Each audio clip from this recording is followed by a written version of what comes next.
중고 머신 살 때 어떤 점을 유의해야 할지. 우선은 첫 번째로 중고 머신을 고르러 가셨을 때 머신이 아예 꺼져 있는 경우가 있고요. 그리고 머신이 켜져 있어서 사용을 해볼 수가 있는 경우가 있고요. 근데 기본적으로는 머신이 꺼져 있는 경우보다는 웬만하면 그래도 사용을 할 수 있는 상황으로 만들어 달라고 미리 부탁을 드려놓는 게, 머신이 아무래도 켜져서 작동되어 있는 상태가 제일 안전하게 사용해 보실 수 있다고 생각하시면 되실 거예요. 근데 꺼져 있는데 너무 가격적인 메리트가 좋아요. 그럴 때는 좀 몇 가지를 볼 수 있는데, 지금 이쪽 기계를 보면서 설명을 드릴게요. 이 기계 같은 경우에는 저희 소비자분께서 중고를 구매해 오신 제품이고 저랑 같이 갔어요, 부산에. 이렇게 만약에 머신이 꺼져 있는 상태면 제일 첫 번째 확인하셔야 될 게 압력 게이지예요. 압력 게이지가 지금 여기 보시면은 00에 똑같이 표시되어 있죠. 네. 밑에 있는 게이지 정수로 3, 6, 9, 12 이렇게 나눠진 쪽이 추출 압력 게이지거든요. 그래서 얘랑 그리고 0.5, 1, 1.5 이거를 지금처럼 겨울이 막 끝났거나 겨울철에 구매를 하러 가셨을 때 좀 많이 유의 깊게 보셔야 되는 경우가, 얘가 돌아가 버려요. 동파가 일어나면, 그러니까 창고에 그냥 물을 안 뺀 상태로 던져 놓으면 영하로 떨어지겠죠. 그러면 내부에 남아있는 물이 얼어서 부피가 늘어나면서 게이지가 돌아가는 현상이 발생해요. 그렇게 되면 그 머신은 우선은 구매를 안 하시는 거를 추천을 드릴게요. 보관 자체가 잘못이 됐기 때문에 그런 머신들은 피하시는 게 제일 좋습니다. 어느 정도 돌아가 있으면 좀 그런 걸 고려해야 될까요? 게이지가 지금 얘도 살짝 밑으로 내려와 있잖아요. 네. 거의 1.5에 가깝게. 이런 경우는 괜찮고요. 실질적으로 보통 동파가 한번 일어나면 9바를 넘어가게 돼요. 그래서 거의 18바나 아니면 아예 여기 위에까지 올라가는 경우도 덜어 있고요. 그래서 여기 추출 압력 게이지가 돌아가 있는지 그거를 확인해 주시면 되시고, 그리고 이거는 꺼져 있던 머신이든 켜져 있는 머신이든 가기 전에 저희가 제일 먼저 체크해야 될 게 있는데, 그거는 바로 명판입니다. 쉽게 말씀드리면은 얘 주민등록번호죠. 머신을 구매하고 나서 딜러랑 연락이 안 돼요. 그랬을 때는 수입원에다가 AS를 요청을 할 수 있겠죠. 근데 수입원도 불분명한 경우가 있어요. 그래서 머신을 구매하기 전에 앞서서 여기 옆에 보시면은 이렇게 명판이 적혀 있는데요. 이거는 각 회사마다 위치는 다르지만은 실질적으로 여기서 제일 중요하게 보셔야 될 거는 1년 번호와 얘가 주민등록번호고요. 그리고 제조일입니다. 여기 같은 경우는 지금 17년 6월로 잡혀 있고요. 1년 번호는 여기 적혀 있고요. 그래서 처음에 생산된 게 17년 6월이면 우리나라 들어오는 데까지 한 6개월 정도를 잡고요. 소비자한테 엔드 유저까지 가는데, 물론 그보다 더 빠를 수도 있고 더 늦을 수도 있는데 통상 6개월로 잡으시면 18년부터 사용했다고 보시면 되고, 그리고 1년 번호 같은 경우에는 이제 이 1년 번호를 가지고 이게 어디 회사에서 혹시 구매하셨나요? 아니면 수입원이 어딘지 아시나요? 기존 유저에게 물어보세요. 그러면은 예를 들어서 지금 얘 같은 경우 라마르즈코 코리아다 라고 하면은 라마르즈코 코리아에 전화해서 1년 번호를 체크를 하세요. 그래서 이런 1년 번호의 제품이 판매가 된 게 맞느냐, 그럼 그쪽에서 맞다 아니다를 말씀해 주실 거예요. 머신은 다른 자동차나 그리고 핸드폰 같이 어디서 사든 삼성이나 애플에 가서 현대나 기아에 가서 AS를 받을 수 있는 게 아니고, 머신을 판매한 딜러한테 AS를 받는 구조잖아요. 그러다 보니까 딜러가 갑자기 잠수를 타거나 뭔가 문제가 생겨서 연락이 두절되는 경우에는 AS를 받을 길이 막막해지거든요. 그래서 무엇보다 수입원 체크를 하시는 게 제일 중요하세요. 딜러가 연락이 안 돼도 수입원에서 보증을 해주기 때문에. 그리고 살아있는 머신이든 죽어있는 머신이든 머신 위에 뚜껑은 보통 대부분 다 드라이버나 뭐 기타 간단한 장비만으로도 열 수 있고요. 아니면은 장비가 없이 열 수 있는 모델들이 꽤 많아요. 그래서 본넷들을 열어서 확인하는 것처럼 머신에서는 위에 뚜껑을 열어서 물이 새지 말아야 할 부위에서 물이 샜다는 흔적이 있는지 체크를 하고요. 그리고 다른 기타 소모품들이 갈아져 있는지 그런 것들을 체크를 해야 되는데요. 얘 같은 경우에는 지금 여기 옆에 보시면은 흰색의 스케일 가루가 피어 있는 게 보이실 거예요. 이게 물이 누수가 일어났다는 증거거든요. 이쪽 요런 스케일 네, 말씀하시는 이런 거죠? 스케일들이요. 이런 것들 같은 경우는 지금 얘가 문제가 있다는 것을 의미를 하고 있어요. 여기도 지금 스케일이 뭔가가 피어 있죠, 밑에 쪽으로. 그리고 여기에도 같이. 네, 이런 모습들을 보시면서 아, 얘가 누수가 지금 발생하고 있구나, 그러면은 정비가 아직은 안 돼 있는 모델이다 라고 생각을 하시면은 편하실 거예요. 누수가 생각보다 작은 부위에서 일어나는 것도 있지만은 되게 크게 일어날 수도 있거든요. 예를 들어 보일러 크랙이 가면은 전혀 엉뚱한 이런 쪽에서도 누수가 발생을 할 수가 있어요. 그래서 이런 데 스케일이 있는지 없는지 체크하시는 게 제일 중요하시고요. 그러니까 스케일이 있으면은 누수가 일어난 겁니다. 네, 일어났기 때문에 진행형일 확률이 되게 높아서 그런 것들은 조금 피하시는 게, 아니면은 가격적으로 어느 정도 절충을 하시는 게 정확하고요. 그리고 하나만 더 보여드리면, 지금 여기에 있는 옆에의 모습과 그리고 여기 옆에 있는 여기의 모습을 보시면은 조금 상이하게 다르죠. 얘를 뽑아 드릴게요. 얘도 이제 문제가 있다는 표시거든요.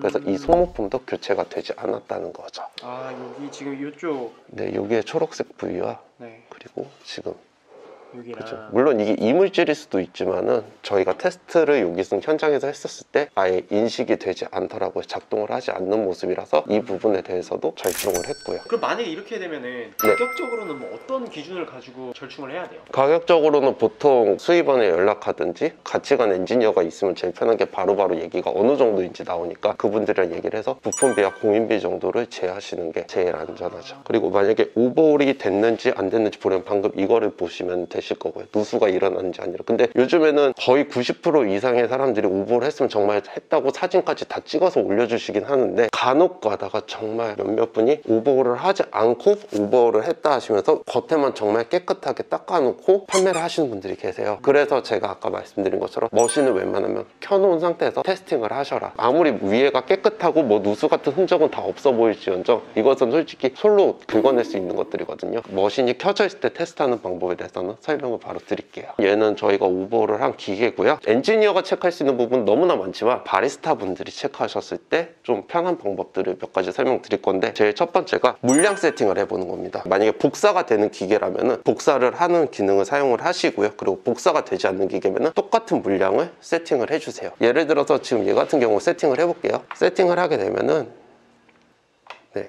여기서 제가 2번 버튼을 세팅을 할게요. 2번 버튼을 세팅을 하면 지금 물이 나오고요. 샤워 스크린 현재 빼놓은 상태입니다. 네, 그리고 세팅을 너무 짧게 하지 마시고 그래도 4초에서 5초 정도는 최소 가주시는 게 제일 좋고요. 그리고 세팅이 끝나면은 얘는 복사가 지금 됐거든요. 이 버튼과 이 버튼을 거의 동시에 눌러주세요.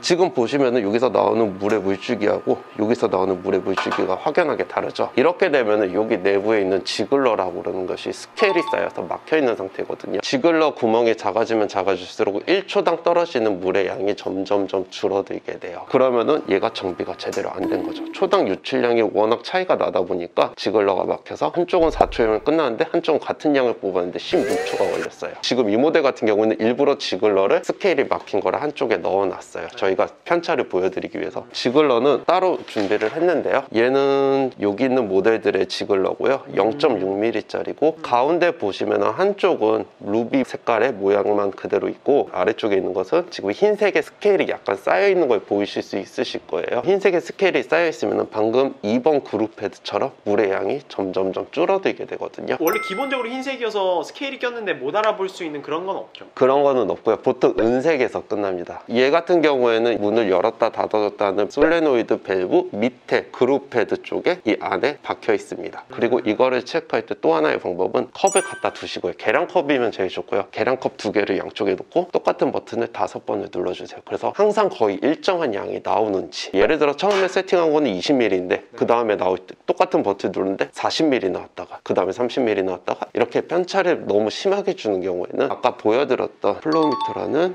이 제품이 오래됐거나 둔화가 돼서 자기 인식을 제대로 못하는 거거든요. 이럴 때는 이제 또 이거에 대해서 약간의 절충을 받아갈 수 있는 거죠. 그리고 마지막으로 하나는 그룹 패드로 물이 한 방울씩 똑 떨어지는 현상이에요. 얘는 안 그러는데 여기에 휴지를 한번 갖다 대서 다 지우시고요. 한 30초 정도 기다렸다가 몇 번 갖다 대시면 물이 계속해서 지속적으로 떨어지는 모습이 보인다. 이런 경우에는 그 옆에 있는 솔레노이드 밸브라고 문을 열었다 닫아줬다 하는 부품이 있거든요. 그러니까 그룹 패드 버튼을 누르면 여기서 딱 소리가 나면서 물길이 열려요. 그리고 원하는 양만큼 나오면 물길을 닫아줘야 되는데 얘를 제대로 못 닫아주는 경우가 되게 많아요. 연식이 오래되지 않은 기계는 별로 일어나지 않지만 연식이 그래도 5년 이상 된 기계에서는 자주 발생하는 문제 중에 하나거든요. 이 부분도 확인을 해보시면 좋으세요. 그래서 물이 계속 한 방울씩 떨어지면 솔레노이드 밸브 쪽에 문제가 있구나 라고 감안하시고 그 부분에 대해서도 어느 정도 절충이 가능하십니다. 그리고 스팀 같은 경우에는 보통 이렇게 틀어만 보시고 끝나시는데 그게 아니고 스팀을 테스트하고 싶으실 때는 피처에다가 물을 담아 두시고요.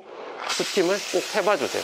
그렇게 했을 때 이쪽에서 물이 한 방울씩 떨어지는지, 물을 담근 상태로? 네, 저항이 어느 정도 걸린 상태에서 물이 떨어지는 경우들이 있거든요. 이 안쪽에서요? 네, 그래서 그랬을 땐 스팀 오링 키트라든지 아니면 스팀 뭉치 자체에 뭔가 문제가 생겼든지 그런 것들이 있을 수 있기 때문에, 그리고 스팀을 이 사람이 관리를 어느 정도 했다 안 했다를 판단하실 때 공중에서 틀어주세요. 네, 틀어주시고 너무 가까이 되면 뜨거워요. 근데 어느 정도의 거리는 사람이 손으로 대고 있을 수 있거든요. 이렇게 했을 때 지금 얘는 내 방향으로 나오잖아요. 여기에 손을 갖다 대시고 세기가 일정한지 같이 이렇게 봐주시면 좋아요. 근데 한쪽이 만약에 막혀있다 그러면 관리를 약 가는 소리 하셨구나. 그렇다고 이 기계가 못 쓸 기계라는 소리는 아니에요. 그리고 여기 위에 뚜껑을 열었을 때 지금 혹시 여기 이 아이 보이시나요? 얘가 버큐um 밸브라고 그래서 진공 밸브예요. 여기가 스팀 보일러인데 스팀 보일러 내부에 공기를 빼주는 역할을 하거든요. 공기를 빼주고 나면은 얘가 이제 이렇게 딱 핀이 올라와 있어요. 만약에 여기서 스팀이 이렇게 새 나온다. 그러면은 얘는 아예 정비를 안 한 기계라고 보시는 게 편하실 거예요. 그냥 아무것도 안 할 때.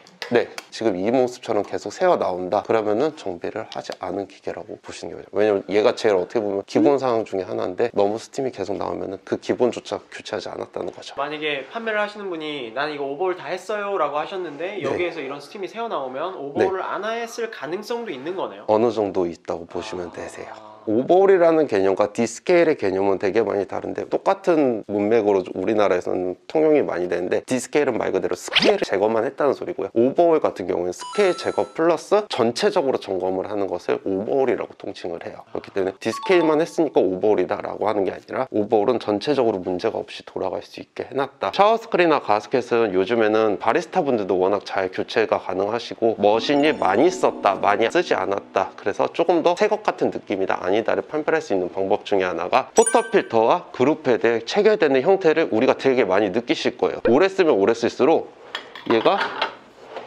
꽉 잠갔을 때 90도보다 살짝 못 가거나 90도 정도 가는 게 아니라 얘가 120도, 130도 가는 부분들이 꽤 많이 있어요. 그거는 연식이 오래된 기계일수록 대체적으로 많이 일어나는 현상이고요. 그렇게 되는 이유는 무엇이냐면 아무래도 위쪽은 가스켓, 고무나 실리콘이 위에 있는 이 부분과 맞닿아서 손상이 일어나진 않지만은 그룹 패드 밑에 부분과 포터 필터 날개 밑에 부분이 서로 마찰을 일으키면서 들어가는 형태거든요. 그렇게 되다 보니까 많이 쓰면은 얘가 좀 더 돌아가게 되는 거죠. 가스켓을 물론 위에서 더 두께를 늘릴 수 있는 모델들도 있고 종이 가스켓이나 이런 것들을 사용해서 잡아낼 수 있긴 하지만은 그렇지 않았는데 너무 많이 돌아간다 그러면 사용감이 많구나 정도로는 인식을 하셔야 되고, 만약에 너무 심할 경우에는 포터 필터를 새 걸로 바꾸시는 거를 추천을 드리기는 합니다. 그러면 그만큼의 가격을 또 절충을 하셔야겠죠. 만약에 저희 구독자분들이 네. 중고마켓 보러 가는데 네. 같이 가달라 그러면 물론 이제 비용이 발생한다는 거 꼭 네. 필요하신 분들만 같이 가면은 좀 많은 도움이 될 것 같아서. 모든 분들을 다 해드릴 수는 없지만 스케줄에 맞춰서 가끔 이렇게 같이 가드리기도 해요. 물론 비싼 머신은 비싼 값을 하지만은 내가 필요로 하지 않는데 굳이 너무 비싼 것을 무리해서까지 사용하시기보다는 어떤 목적으로 쓸지 본인에게 가장 경제적이고 가장 맞는 머신을 추천드리고, 이거는 좀 번외적인 얘기인데 머신을 관리하실 때 제일 중요한 게 물론 청소도 중요하지만 그와 더불어서 정수 필터 교체를 꼭 하시는 거를 추천을 드릴게요. 그러면은 같은 기간에 쓰더라도 훨씬 더 좋은 상태로 사용을 하실 수 있으실 겁니다. I'm sorry,